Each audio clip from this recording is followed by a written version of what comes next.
natin. Mark my word, mapapagod din tayo. Iiwanan din natin ang Panginoon kung di po dahil sa pag-ibig. Kaya nga po yung pag-ibig, siya po yung nagtutulak sa atin para maglingkod po sa Panginoon. Number 2, mga kapatid, by the mercies of God. So kanina, sabi ni Pastor Paul, I beseech you therefore, brethren, nagsusumamo po siya sa atin. Na-present natin ang ating buhay, a living sacrifice, because nakita niya po yung habag ng Panginoon.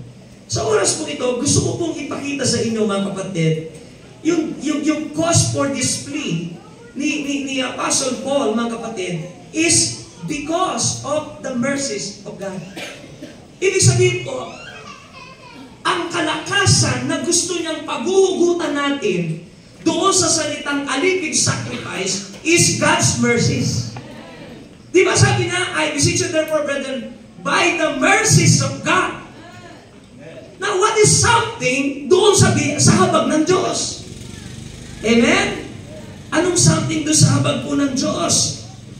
You know, listen, gusto ko pong makita nyo sa oras na ito kung gaano kalalim yung habag ng Diyos, yung awa ng Diyos sa buhay natin, kung bakit tayo narito.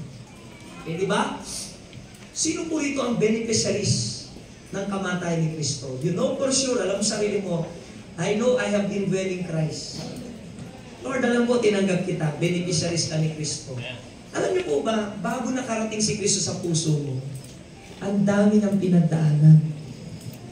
First, yung pagmamahal po ng ating Panginoong Diyos, mga kapatid, He promised, no po, doon sa unang pangako niya po, sa coming of Messiah, sa Genesis 3:15. And then, yung propesya that siya ipapanganak ng virgin. Amen? And then, pagkatapos po, mga kapatid, I'm trying to narrate the background of the story, mga kapatid. Dumating po yung time na si Jesus Christ ay naipanganak. Ay, nung naipanganak siya, mga kapatid, ang sabi ni Simeon, a just man, a devout man, sabi niya, tingnan po natin, mga kapatid, para makita po natin ano po. Dito po sa aklat ng Luke, chapter 2, verse 25. Okay pa po ba kayo? For mine eyes have seen thy salvation. Nakita ko na po ang tagapagligtas. Maaari na po akong mamatay. But listen, hindi po dahil ipinanganak si Kristo, tapos na ang kaligtasan. Hindi pa po. Nung nais panganak siya, nung namatay si Simeon, pumunta pa rin siya sa bosom of Abraham, hindi po sa langit. Why? The Bible says, sabi niya, I am the way, the truth, and the life. No man cometh unto the Father but by me. Nandun pa rin sila. Bakit po, may bagong doktrina ngayon na tinuturo po si Ramirez? Ay, ako pala yun, no po? Itinuturo ng isang manangaral, Ramirez po, si Jesus Christ daw, ay nasa impyerno, ng parusahan sa impyerno because may sinasabi ang Bible that the Lord Jesus Christ went beneath. Ang sinasabi po ng mga kapatid, nung si Jesus Christ ay mag-resurrect, kinuha niya yung naghihintay ng tunay na redemption, mga kapatid, doon sa bosom of Abraham or paradise. Are you listening? Ibig sabihin, totoo talaga ang sinasabi ng Bible, kung wala si Kristo, walang kaligtasan. And so, mga kapatid, this is the process. Lumaki si Jesus Christ katulad ng ordinaryong batang katulad po ninyo. Amen? Mga kapatid, nung maabot niya po yung 30 years old, ito na po ang kanyang ginawa. What preparation he did so that he can accomplish yung pinaka-purpose niya dito? Am I right? He fasted 40 days and 40 nights. Bakit po? Hindi biro ang gagawin ng kaaway. Because this is the time that he's going to reveal himself. Makikilala na siya bilang tagapagligtas. At titiyakin ni Satanas na gagawin niya lahat ng parang para po ang ating Panginoon na hindi mapako sa krus. Amen? Pero mga kapatid, he fasted 40 days and 40 nights. Why? Because he loves us. Imagine, mga kapatid, kung nakikita mo ang Panginoon na sumasakit ang siya. Nang 40 days and 7 days, makita mo ang Panginoon na ninilipit sa sakit ng tiyan at nagpipray. ang sakit ng kanyang naramdaman niya, sabi niya, I have to do this because I'm going to save the world. Hello? You know, ang daming temptation, but He refused because He loved us. Why is so easy for us to yield in temptation? Di pa man nahihirapan, bumibigay ka na. Alam niyo po, ginawa niya mga bagay na ito because He loves us.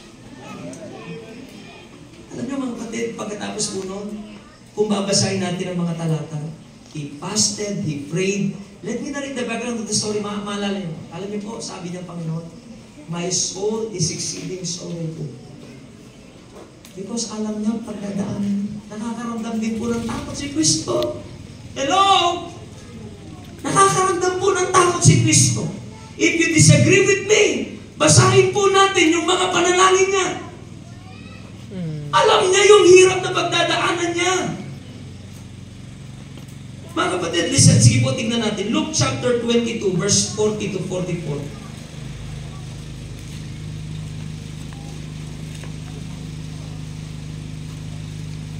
Ano sabi po ng banal na kasulatan dito? 40. And when He was at the place, He said unto them, pray that ye enter not into temptation.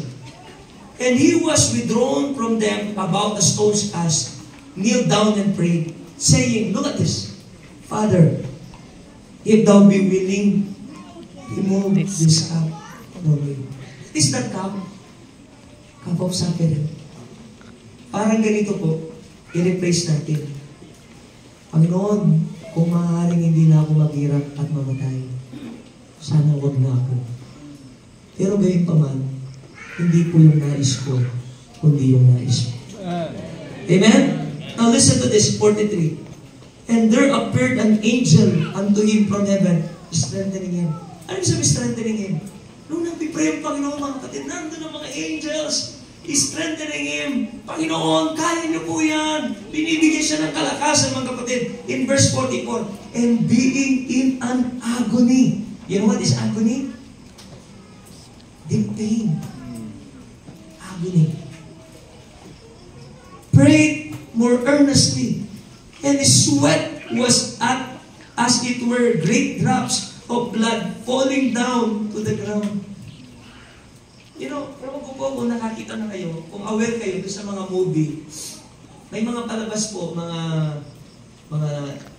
palabas na naghahanap po sila ng mga taong iba't ibang klase ng kalagayan. Meron po na may cancer, meron naman po yung parang kailangan silang maoperahan, and then meron mga celebrities na pipik sila ng taong may kapansanan. And then there was a challenge na pagka napanalo po nila, masasagot po yung pang-opera ng taong may mga kapansanan. No po, so, meron pong isang palabas na gano'n, mga kapatid, at merong celebrity, so pumili siya sa 4 na choices niya kung sino po yung tutulungan niya.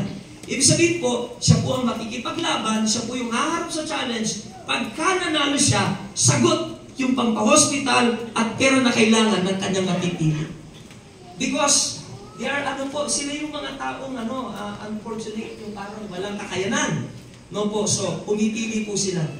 Now, mga kapatid, ang napili niya, yung isang bata na yung anak niya ay kailangan ma-opera sa ulo. Nagkakaroon siya ng nana sa ulo.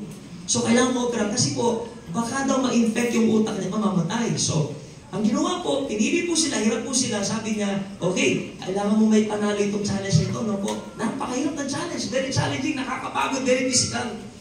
Alam niyo po, yung first level, nakikita mo yung mag-ina, yung kamay mo lang, sir, kayanin mo, sir. Okay, natapos po yung first level. Okay, eto na, for 200,000. Take the challenge. Sabi, yes, sana kayanin mo. Kaya lang mga kapatid, hanggang level 5 yun. Doon sa level 4, mahirap kasi po, nung kumakapit siya doon sa mga nakabitin siya, mga kapatid, tumitigil siya at nanganapit.